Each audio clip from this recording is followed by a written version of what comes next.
A máme startováno. Jak jsem říkal, Pojď, Peťo! volný pás může být problém, blembající dýchací přístroje na zádech, ještě větší zátěž.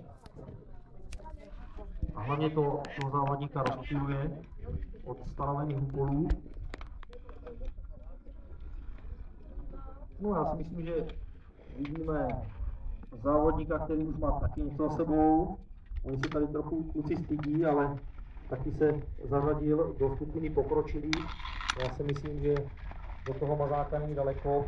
Je to vidět už v tom náběhu na překážku, v rozložení sil.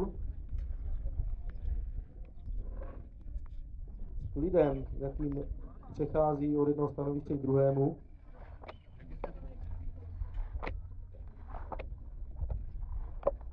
Škoda, že nemáme nějaký mezičas, možná si tady zkusíme nějaký mezičas vytvořit.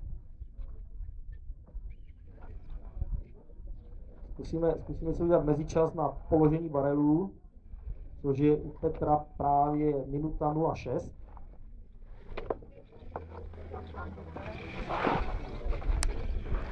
Pojď, Peťo!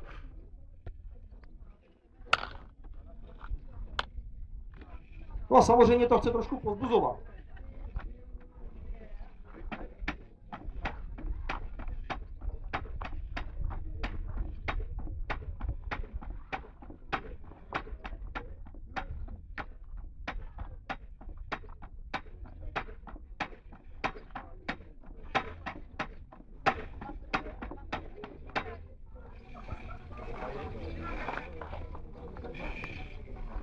Takže zase máme hammerbox. A opět výstup po žebříku. Budu to říkat ještě dneska hodněkrát, chce to s opatrností. Pokud ztratíme kontakt v žebříku s rukama, tak by nás mohlo čekat nepříjemné překvapení. No a zmiňované pásy, myslím si, že to dneska nebude problém. Tak jak dřív jsme byli zvyklí na obrovské problémy rukavic s některými typy provazů, to kolikrát závodníci i vzdávali na této překážce. Dneska nás to zřejmě nečeká, já doufám, že nečeká, že je to nepříjemné, když závodník musí vzdát. No po Petrovi to máme Martina Šimerka připraveného. Ne, komolím to, takže schválně. A jeden pokus nebyl správný. Tak jak? Aha, tak omlouvám se, tak Martin Šimerle. Šimerle mi to L s tím E, s tím K. Takže jste to správně přečetli. Dobrý, Peťo, pojď!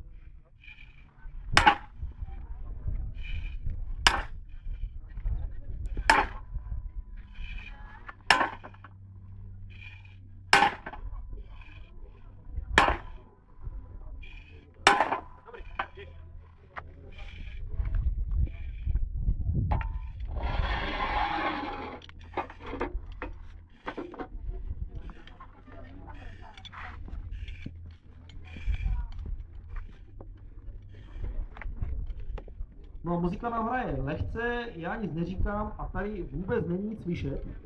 Buď teda jste v tak němém úžasu, anebo vy vůbec nepozbuzujete. Takže prosím vás, je tady někdo z Tovačova? Kdo je tady z Tovačova? No, pojďme trošku. Pojď, Peťo! Jako Peťa chudá už to má plný brejle. No samozřejmě nechci nějak nabourávat jeho výkony, to určitě ne, protože, jak už jsem zmiňoval, má ty síly rozvržený. Jak jsem uvedl, už je pokročilý na TFA. Jeho největší úspěch na TFA nám tady nenapsal.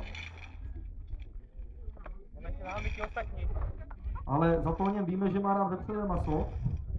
Koníčkem je samozřejmě hasič, což tady je snad u všech, co jsme dneska tady na tomto hřišti. No a něco málo o něm, tak píše tady, že je workoholik. Tak Samozřejmě Peťu až tak úplně neznám, možná škoda, že nedělá u hasičů. Nebo dělá?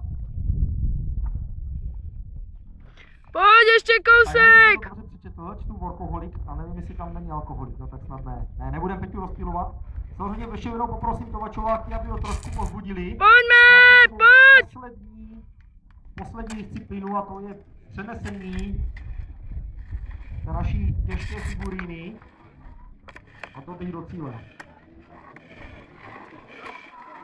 Tak a Peťa má za sebou otočku a teď si myslím, že by to mohlo fakt napálit. Pojď do konce, zaber! A nevadí, pozbujte ho. Nevadí, pojď! Posledních pár metrů. Peťko, zaber. Tak, máme ho v cíli, máme ho na žině.